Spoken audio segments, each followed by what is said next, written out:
you see if she was alive? She was sleeping still, and that's it. I just let her sleep. She got shot in the side of the face, and you let her sleep? Yes. Heather Quan was a 21-year-old college student living in the small residential town of Desert Hills in Arizona. She lived in a rental home with her boyfriend, who was 18 years old. His name was Ryan Waller. That year, the couple had made plans to visit Ryan's father, Don, on Christmas Day. But when the day came, they didn't show up. Don just called the local police and asked them to do a welfare check. The police arrived at the house in Desert Hills, Arizona, and standing right in front of them was Ryan. Ryan had this huge bruise on his left eye, this big black eye, and he had a cut on his nose, and they saw there was a woman lying on the couch, which they presumed was his girlfriend Heather. And they asked him, what happened to your eye? And Ryan was a little bit cagey. He didn't really give them a straight answer. He basically said, I don't know. I don't know what happened to my eye. And then they said, okay, well, who's the woman who's lying on the couch? Is that Heather? And Ryan said something along the lines of, she's just sleeping. And as soon as they looked down at the girl on the couch, which was Heather, they saw right away that she was not asleep. She was dead. And she had been for at least a couple of days. She had died from a single gunshot wound to the head. Immediately, Ryan was arrested and brought out to a squad car. He didn't fight the arrest, but he did emphatically say he didn't know what was going on. He didn't understand what was happening. He walks into the room and he sits down in the chair that's in the back corner of the interrogation room. He's quiet. He's basically not moving. And then at some point, he notices there is a handcuff that's connected to this table. Now, in some cases, the police would handcuff the person they were interviewing in this room, but in this case, Ryan was not told that he needed to put this handcuff on. He was uncuffed, so there was no directive that he needed to have this handcuff on. After handcuffing himself to this table, Ryan turns and puts his arms over this table, and then all of a sudden, as he's laying there, he suddenly makes a fairly loud moaning sound, and he stands up in his chair like he's gonna walk out of the room, but as soon as he starts to walk away, the handcuff stops him. The handcuff that he was not told to put on.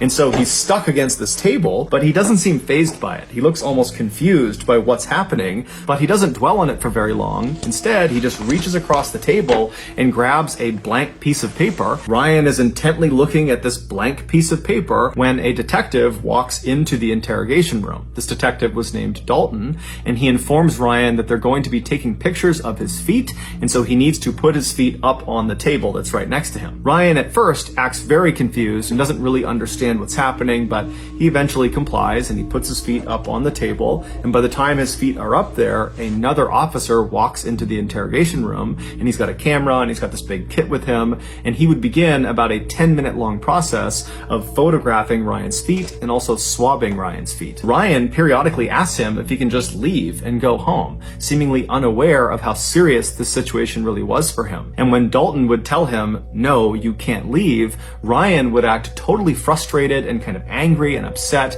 kind of like how a child would act if they were told they couldn't have something they really wanted to. After that, he begins asking Ryan some very basic questions. And then he asks Ryan if he understands why he was there, why he was being interrogated.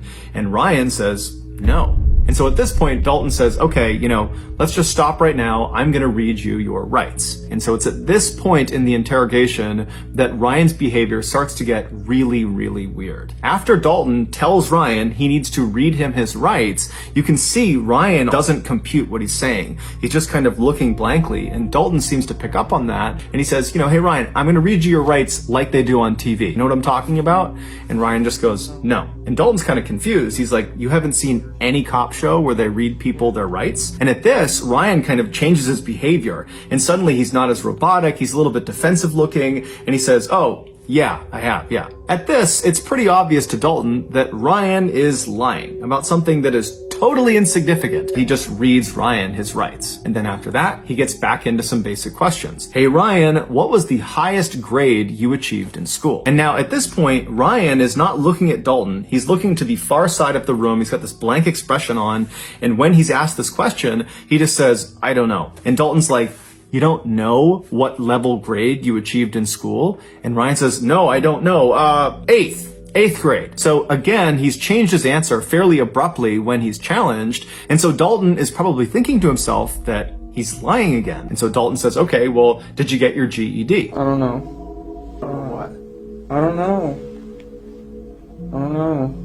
I just want to go home. Oh, you're not going to go home right now. So what?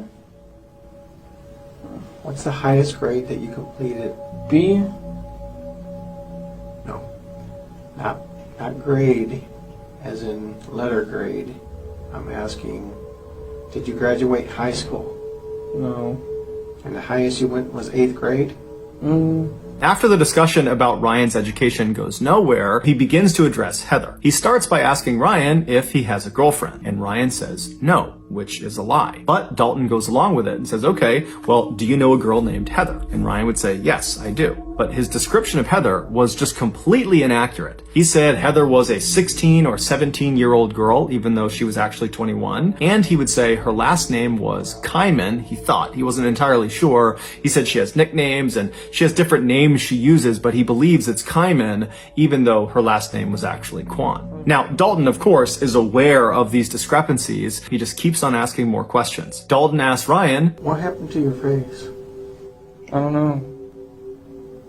You told the officer just a few minutes ago that someone hit you. Do you remember who hit you? I don't know. I think it was Heather. Why would Heather hit you? I don't know. It was an accident. I forgot why. Dalton believed already going into this interrogation that Ryan killed Heather, that the bruise on his face was from Heather fighting back before ultimately Ryan killed her.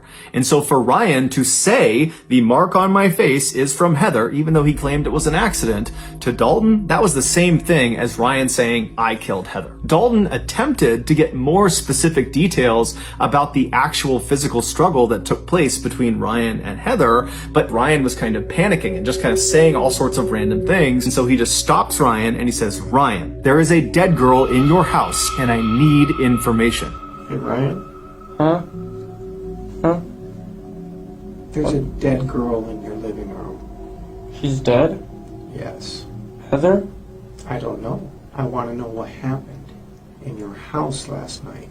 The girl on the couch is dead? I don't know if she's on the couch, she's dead. Ryan reacted with genuine surprise. But just seconds after he sits forward and seems really engaged, he goes back to kind of being totally bizarre. And he also suddenly had this really elaborate story about what happened to Heather, even though just seconds ago, it seemed like he had just learned about it. Well, these people came over, Richie and his dad, with shoot and arrow, bow and darts. You know what I'm talking about? Yeah. They hit me and her with those. That's it. They hit you and... They hit you? Yeah. Now it's Richie that hit you, not Heather? No, Richie and his dad. Richie and his dad. They hit you. Yes. Why? Because they're trying to get their stuff. I don't know why. And they had some kind of bow and arrows? Mm-hmm. They each had 2 revolvers and they didn't let off any shells. Okay, you just said they had bow and arrows. Now they have revolvers? That's what I meant. They had revolvers. They have revolvers. Yes. And then what happened? And then they shot us with those. At this point, Ryan's story has become so convoluted and it's changed so many times that it's just totally unbelievable. You're telling me you're all over the board here, number one. You're saying bows and arrows, you're saying revolvers, and you're saying some other thing, and you're saying they shot you in the eye, okay? They shot you with a revolver in your eye. Yes. And that's Is it a BB gun? No, it was a real gun, man. It was just a If revolver. they shot you in the eye with a revolver, you wouldn't be talking to me right now. How do you know? It was most likely you'd be dead. That's what I thought too, man. I really don't know. So you got shot first, Uh-huh. and what happened? Did you fall to the ground? Yeah, I was trying to get up and I couldn't. I don't know. And then she got shot? Mm-hmm. And what did you do? Nothing. Did you call 911? Uh-uh. Did you see if she was alive? She was sleeping still, and that's it. I just let her sleep. She got shot in the side of the face, and you let her sleep? Yes. This does not make sense, Ryan. Dalton just goes full bad cop on Ryan, openly accusing him of shooting and killing Heather, and Ryan just continues to say he doesn't know anything, that he didn't do it. And so finally, at 5:52 a.m., roughly 45 minutes into this interrogation, he notices something on Ryan's face. Let me see your nose. Put your legs down. Put your legs down. Bring your face closer. Oh, my head hurts. Okay. Yeah, be right back.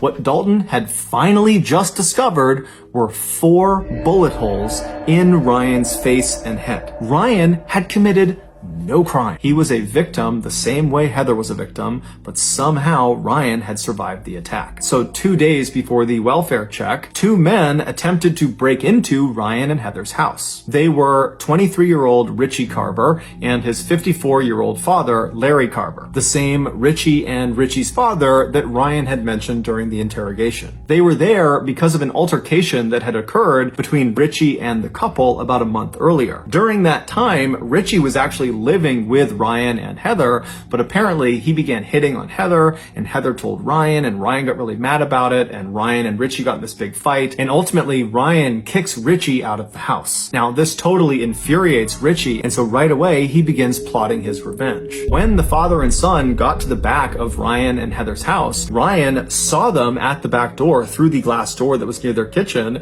and he ran over to try to stop them from getting inside, but Richie and Larry managed to barely get open the door, and Richie reached in with his hand, which was carrying a gun, and he shot Ryan point blank. Ryan dropped to the ground. He was unconscious. They assumed he was dead. They managed to force the door the rest of the way open, and they walked into the living room where Heather was cowering on the sofa, and Richie just immediately walked up, put a gun to her head, and fired a single shot. After she had fallen to the ground, the 2 men stole some things in the house and then fled the scene. They would ultimately get caught, and they're both currently serving life sentences. It's believed Heather died instantly from her gunshot wound, but Ryan didn't. At some point, maybe a couple of hours after he was shot, he woke up, but he had severe brain damage and he wouldn't have known what was going on, and he saw his girlfriend Heather lying on the couch, but he thought she was just sleeping, and for hours and hours and hours, he got no care and was just getting worse and worse and worse. And so finally he goes to the police station, and again, they do not give him any medical care. Instead, they interrogate him for almost 2 hours, even though he has 4 bullet holes on his face that apparently no one noticed or no one took seriously. And then finally, at the end of the interrogation, he stepped back from looking for a way to convict this guy and noticed the holes on his face, specifically the hole in his nose. And that's when he called him forward, and he looked at his face and he realized a huge mistake had been made, and he called an ambulance. Hey guys. Hey guys. Captain, you're not going to believe this one. I can't believe it either. You're right. I've already heard the story. I can't believe it. This is just my observations that this might be an entrance, this might be an exit, this might be into his eye. And he's acting like he has a serious head injury, which would make sense. Ryan was ultimately rushed to the hospital where he would undergo emergency surgery that would save his life, but it would come at a great cost. They not only had to remove a large portion of his brain, but they also had to remove both of his eyes. He had so much brain damage, he couldn't take care of himself, and so he had to move back in with his parents, who became his full-time caretakers. And then 10 years later, Ryan would die from a seizure that was directly connected to the injuries he sustained from that attack, and it's connected to the lack of care he received in those first critical 8 hours after the police found him. As for Ryan's family, they certainly could have filed a lawsuit against the Phoenix Police Department, but they chose not to. They said the only thing we want is our son back, and a lawsuit will not give us that.